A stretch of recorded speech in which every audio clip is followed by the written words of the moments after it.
നമസ്കാരം. മലയാളി വാർത്തയിലേക്ക് സ്വാഗതം. മുൻ മുഖ്യമന്ത്രി പിണറായി വിജയൻ നടത്തിയ നവകേരള യാത്രയ്ക്ക് നേരെ പ്രതിഷേധിച്ചവരെ മർദ്ദിച്ചത് ഔദ്യോഗിക കൃത്യനിർവഹണമാണ് എന്ന മൊഴിയാണ് പ്രതികൾ നൽകിയിരിക്കുന്നത്. കഴിഞ്ഞ ദിവസം പ്രതികൾ അന്വേഷണ സംഘത്തിന് മുന്നിൽ ഹാജരായിരുന്നു.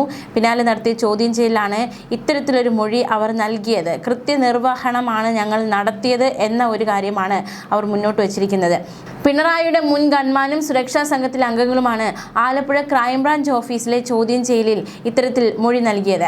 മർദ്ദനമേറ്റ കേസ് ജില്ലാ president AD Thomas, youth Congress സംസ്ഥാന സെക്രട്ടറി അജയ് ജുവൽ കുര്യാക്കോസ് എന്നിവരെ മുൻ പരിചയമില്ല.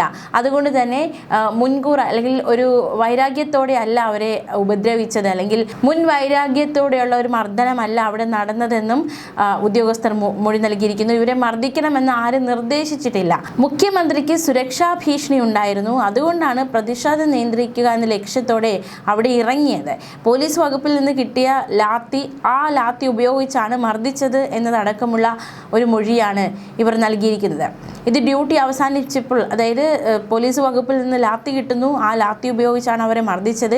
ഈ ലാത്തി ഡ്യൂട്ടി അവസാനിപ്പിച്ചപ്പോൾ തന്നെ തിരിച്ചു നൽകിയെന്നും പ്രതികൾ അന്വേഷണ സംഘത്തിന് മുന്നിൽ മൊഴി നൽകി. ഗൺമാനായിരുന്ന S Anilkumar, S Sandeep, VK Shaiju, R Arun, VV Vipin എന്നിവരെയാണ് കഴിഞ്ഞ ദിവസം SIT ചോദ്യം ചെയ്തത്.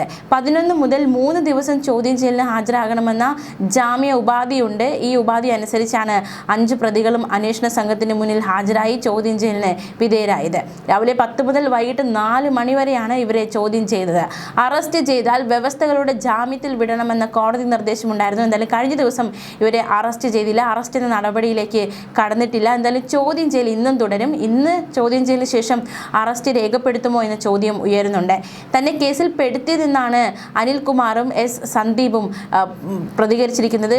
മാധ്യമങ്ങളോട് പറഞ്ഞിരിക്കുന്നത് കേസിൽ ഉൾപ്പെടുത്തുകയാണ്, അക്ഷരാർത്ഥത്തിൽ പെടുത്തുകയായിരുന്നു എന്നാണ് അവർ പറയുന്നത്. മുൻ അന്വേഷണ സംഘം പലതവണ നോട്ടീസ് നൽകിയെങ്കിലും അനിൽകുമാറും S സന്ദീപും ചോദ്യം ചെയ്യലിന് ഹാജരായിരുന്നില്ല.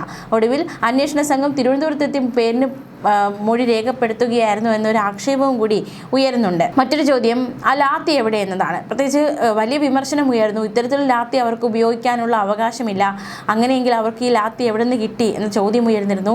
എന്തായാലും ആ ലാത്തി എവിടെ എന്ന ചോദ്യവും നിലവിൽ ഉയരുന്നുണ്ട്. വിവാദ സംഭവത്തിൽ മർദ്ദനത്തിന് ഉപയോഗിച്ച ലാത്തികൾ അന്വേഷണ സംഘം ഇതുവരെ കണ്ടെത്തിയിട്ടില്ല.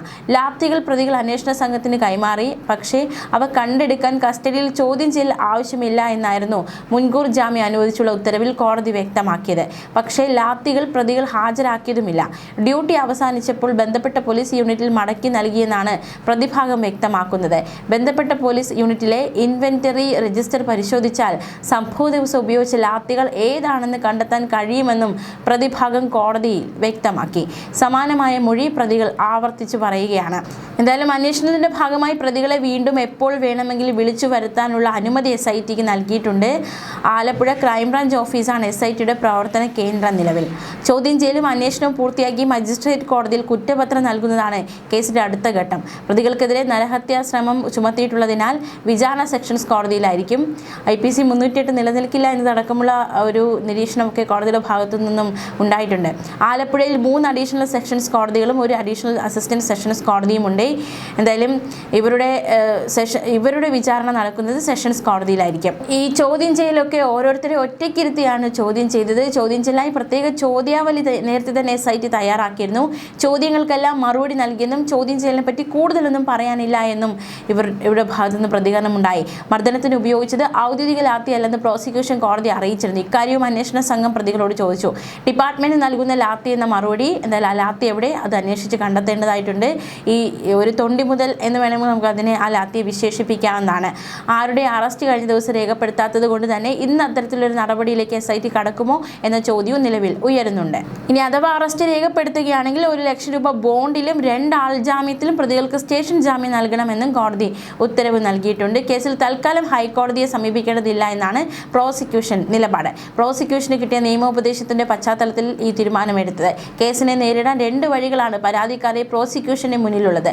ജാമ്യം റദ്ദു ചെയ്യാൻ അപേക്ഷ നൽകുകയോ മേൽക്കോടതിയെ സമീപിക്കുകയോ ചെയ്യാം. എന്നാൽ പ്രതികൾ മുൻകൂർ ജാമ്യ വ്യവസ്ഥ ലംഘിക്കുകയോ അന്വേഷണവും കേസുമായി സഹകരിക്കാതിരിക്കുകയോ ചെയ്താൽ മാത്രം തുടർ നടപടിയുമായി മുന്നോട്ട് പോകാനാണ് പ്രോസിക്യൂഷൻ തീരുമാനിച്ചിരിക്കുന്നത്. നേരത്തെ വലിയ രീതിയിലുള്ള ഒരു വിമർശനമൊക്കെ ഈ ഗൺമാന്മാർക്കെതിരെയും സുരക്ഷാ ഉദ്യോഗസ്ഥർക്കെതിരെയും ഉയർന്നിരുന്നു. രാജാവിനേക്കാൾ വലിയ രാജഭക്തിയാണ് ഇവർ പ്രകടിപ്പിച്ചത് എന്നതടക്കമുള്ള അതിരൂക്ഷ വിമർശനം ഇവർക്കെതിരെ ഉയർന്നിരുന്നു. സെഷൻസ് കോടതിയിൽ പ്രതികളുടെ മുൻകൂർ ജാമ്യാപേക്ഷ പരിഗണിക്കുമ്പോഴായിരുന്നു ഇത്തരത്തിലൊരു പ്രസ്താവന വന്നത്.